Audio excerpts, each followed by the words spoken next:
Comment peut-on éviter les blessures? Simplement en réglant ses fixations de ski ou de planche, c'est ce qu'on va voir maintenant.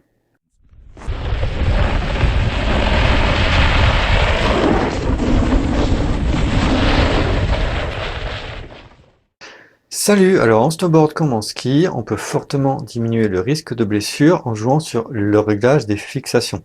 Je détaillerai ça dans les séries plus spécifiques ski ou planche, mais je vais tenter de résumer aujourd'hui.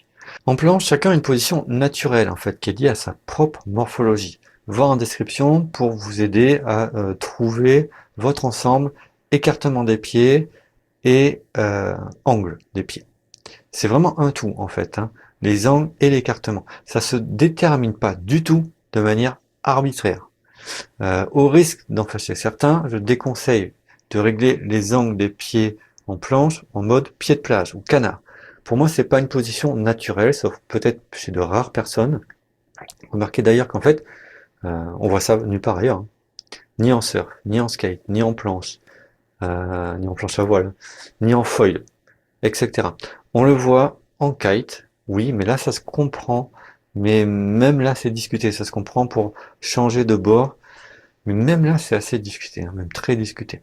Le souci de cette position, en fait, c'est qu'elle fait travailler les articulations les unes contre les autres, et ça introduit un risque de blessure, notamment au niveau des genoux, un risque de blessure grave. En plus, ça limite les mouvements de rotation des hanches, et ça chacun peut le vérifier en fait, hein. Il suffit de se mettre debout, en position pied de plage, d'essayer de tourner les hanches, en position plus naturelle, d'essayer de tourner les hanches, et ça, chacun peut ressentir et s'apercevoir que ça bloque un petit peu les mouvements des hanches.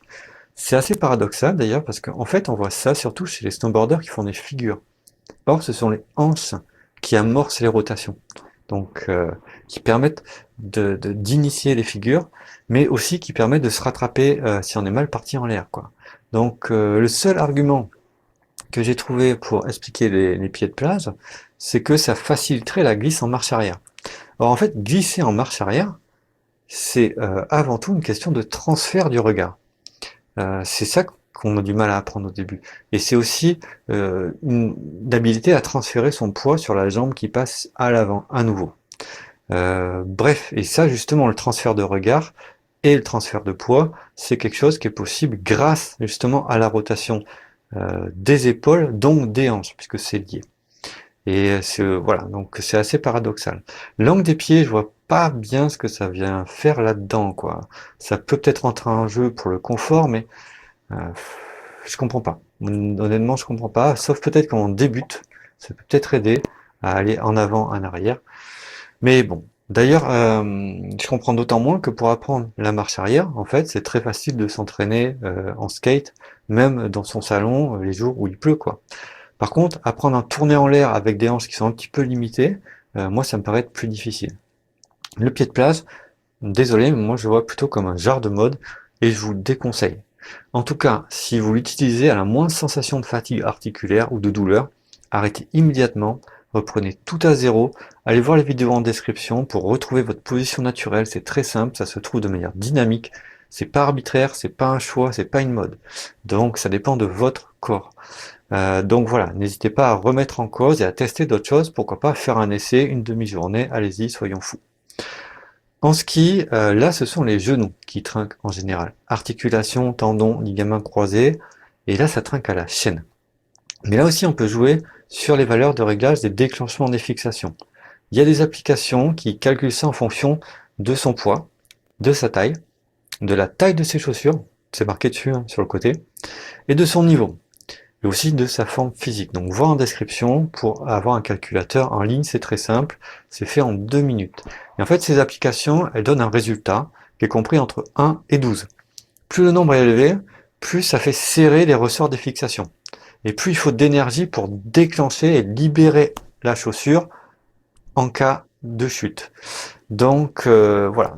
Et par contre, ce réglage, n'oubliez pas de l'appliquer 4 fois sur le ressort avant et arrière de chaque ski. Ça fait 2 x 2, 4. Donc vérifiez bien aussi de temps en temps que vos ressorts sont bien réglés. Ces applications, notez qu'elles donnent généralement une référence, une valeur de référence, mais aussi une valeur haute et une valeur basse. Alors ça, Ça va permettre de tenir compte d'une chose que tout le monde semble oublier, c'est le serrage des chaussures. Parce que chaussures et fixation, c'est un tout. Si on serre ses chaussures à fond, ça va transmettre plus d'énergie à la fixation et donc au ressort. Donc il vaut mieux prendre la valeur haute dans ce cas. Voilà, avoir les ressorts un petit peu plus serrés. Si au contraire, on porte ses chaussures peu serrées, prendre la valeur basse. Et si on porte ses chaussures moyennement serrées, prendre la valeur de référence qui est donnée par l'application. Mais attention, en aucun cas, ne sortir des valeurs qui sont recommandées. Personnellement, en ski, moi j'aime bien avoir la cheville la plus libre possible, notamment parce qu'en fait elle amortit tous les petits mouvements de terrain que mon genou, lui, n'aime pas du tout. Donc, sinon c'est lui qui le subirait, hein. Ça améliore aussi l'équilibre debout, puisque en fait ce sont les chevilles qui l'assurent d'ordinaire, hein. Ça, bizarrement, le monde du ski a l'air de l'oublier. Et je trouve que ça améliore aussi les sensations et le toucher de neige. Bref, mon serrage de chaussures perso, c'est en fait tout juste maintenu sur le dessus du pied, et au minimum, carrément presque les boucles ouvertes au niveau de la cheville. En conséquence, en fait, j'adapte le réglage des ressorts de mes fixations. Par exemple, l'application me donne 5 comme valeur, je mets 4, qui est la valeur basse qui est donnée par l'application. Je ne sors pas du cadre de ce qui est donné, mais je prends la valeur basse, puisqu'en fait, je vais avec des chaussures qui sont assez peu serrées. C'est mon réglage, et en fait, en pratique, il est éprouvé. Ceci étant dit, je précise toutefois que certaines personnes estiment à l'inverse que les chevilles sont fragiles ou qu'elles manquent de contrôle, en fait. C'est quelque chose qu'on entend uniquement en ski d'ailleurs, pratiquement.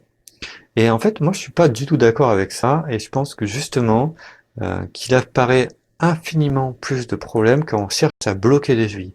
Pour moi, la cheville, c'est vraiment l'articulation caractéristique de l'humain, et c'est une des articulations qui est probablement une des plus élaborées, une des plus performantes du vivant. Mais bon, chacun son point de vue, ça c'est à vous de voir. En tout cas, il faut savoir que plusieurs avis existent sur la question. Alors pour résumer, réglez vos fixations pour qu'elles travaillent le plus naturellement possible par rapport à votre corps. Ce n'est pas les fixations qui doivent contraindre le corps, c'est des fixations qui s'adaptent au corps. Voilà, les fixations doivent fonctionner naturellement et le plus efficacement possible. En planche, évitez le pied de plage ou de vous forcer, le forçage non naturel.